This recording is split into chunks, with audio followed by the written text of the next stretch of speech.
Hello people, Deepan മൂവീസിലേക്ക് എല്ലാവർക്കും എൻ്റെ ഹൃദയം നിറഞ്ഞ സ്വാഗതം. റിവ്യൂയിലേക്ക് പോകാം. 2026 മാർച്ച് 27 കിറിൽ സൊക്കോളോ ഒരു സംവിധാനത്തിൽ തിയേറ്റർ വഴി പുറത്തിറങ്ങിയ ഒരു ആക്ഷൻ റേറ്റഡ് ചിത്രമാണ് they will kill you. Cinema ഞാൻ കണ്ടായിരുന്നു. സിനിമ എനിക്ക് വളരെയധികം ഇഷ്ടപ്പെട്ടു. കാരണം ഇതൊരു ആക്ഷൻ പ്ലസ് വയലൻസ് പ്ലസ് ഒരു ഡാർക്ക് മോഡിൽ ഒരുങ്ങുന്ന ഒരു ചിത്രം കൂടെയാണ്. സിനിമ ഒരു 1.5 മണിക്കൂറേ റണ്ണിങ് ടൈമുള്ളൂ. ഈ സിനിമ കാണാൻ താല്പര്യമുണ്ടെങ്കിൽ ആമസോൺ പ്രൈം വീഡിയോ വഴി ഡൗൺലോഡ് ചെയ്യാൻ ശ്രമിക്കുക. കിട്ടില്ല സിനിമയാണ്, അല്ലെങ്കിൽ കാണാൻ ശ്രമിക്കുക.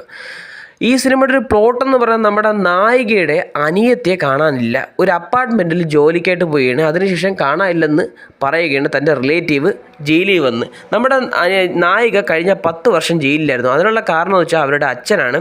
അവരുടെ അച്ഛൻ സ്വന്തം അമ്മയെ കൊന്നതിന് ശേഷം എവരെയും കൊല്ലാനും ഒരു അടിമയാക്കാനും ശ്രമിച്ചപ്പോൾ തൻ്റെ അനിയത്തെ രക്ഷിക്കാൻ വേണ്ടി ചേച്ചിയെടുത്ത് തോക്കെടുത്തൊന്ന് ജസ്റ്റ് ഒന്ന് പൊട്ടിച്ചായിരുന്നു അച്ഛനെ. അപ്പോൾ അച്ഛൻ ചത്തില്ലെങ്കിൽ പോലും അതൊരു ക്രിമിനൽ കുറ്റമായതുകൊണ്ട് അറസ്റ്റ് ചെയ്ത് 10 വർഷം ജയിലിലായിരുന്നു.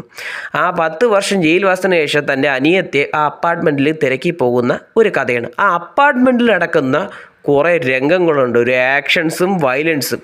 പിന്നെ ഈ അപ്പാർട്ട്മെൻറ്റ് പറഞ്ഞ നമ്മുടെ നായിക ആയിരുന്നോ അതോ നമ്മൾ ഓപ്പോസിറ്റ് ഇരിക്കുന്ന വില്ലന്മാരായിരുന്നോ പരസ്പരം അങ്ങോട്ടും ഇങ്ങോട്ടും അറിയില്ല. അത് റിവീൽ ചെയ്യുന്നൊരു ട്വിസ്റ്റ് ഉണ്ട്. അവരുടെ ആക്ഷൻ അത് കിട്ടിയിലോയിട്ട് ആ ഡയറക്ടർ എടുത്തു വെച്ചിട്ടുണ്ടെന്ന് തന്നെ പറയേണ്ടിയിരിക്കുന്നു. ഇതൊരു റഷ്യൻ ഡയറക്ടറാണ്. ഒരു റഷ്യൻ പ്ലസ് ഇംഗ്ലീഷ് സിനിമയും കൂടിയാണ് ഈ സിനിമ. ഇംഗ്ലീഷിൽ തന്നെ അവൈലബിൾ ആണ് ആമസോൺ പ്രൈം വീഡിയോയിൽ. അതിൽ പേടിക്കേണ്ട ആവശ്യമൊന്നുമില്ല.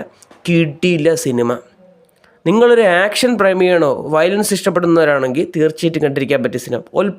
സ്വല്പം ഡാർക്കും കൂടി ഇഷ്ടപ്പെടുന്നവരാണെങ്കിൽ പിന്നെ നോക്കണ്ട, കിട്ടില്ല സിനിമ. എനിക്ക് വളരെയധികം ഇഷ്ടപ്പെട്ടു. സിനിമ നിങ്ങൾക്ക് കാണാൻ താല്പര്യമുണ്ടെങ്കിൽ ആമസോൺ പ്രൈം വീഡിയോ വഴി കാണാൻ ശ്രമിക്കുക. നല്ല മസ്റ്റ് വാച്ചുള്ള സിനിമയാണ്. പിന്നെ ഒരു കാര്യം കൂടി, സിനിമ തിയേറ്ററിൽ ഫ്ലോപ്പാണ്. 20 മില്യൺ ബഡ്ജറ്റിലാണ് സിനിമ എടുത്തിരിക്കുന്നത്. 19 മില്യൺ ബഡ്ജറ്റിൽ ഒതുങ്ങിക്കൂടേണ്ടി വന്നു സിനിമയ്ക്ക് ബോക്സ് ഓഫീസിൽ. പിന്നെ റെഡി ഓർ നോട്ട് അതിൻ്റെ ഒരു സാമ്യം ഉണ്ടെന്നൊക്കെ പറഞ്ഞ് മിക്സഡ് റിവ്യൂ ഒക്കെ വന്ന ഒരു സിനിമയും കൂടെയാണ്.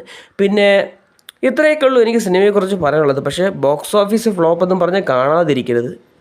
കിടില ആക്ഷൻ സീക്വൻസ് കണ്ടു നോക്കുക. അപ്പോൾ ഇത്രയൊക്കെ ഉള്ളൂ ദേ വിൽ കിൽ യു എന്ന് പറയുന്ന സിനിമയെക്കുറിച്ച് എനിക്ക് പറയാനുള്ളത്. വീഡിയോ ഇഷ്ടപ്പെട്ടു കഴിഞ്ഞാൽ ലൈക്ക് ചെയ്യുക, ഷെയർ ചെയ്യുക, സബ്സ്ക്രൈബ് ചെയ്യുക. വീഡിയോ കണ്ടതിന് വളരെയധികം നന്ദിയുണ്ട്.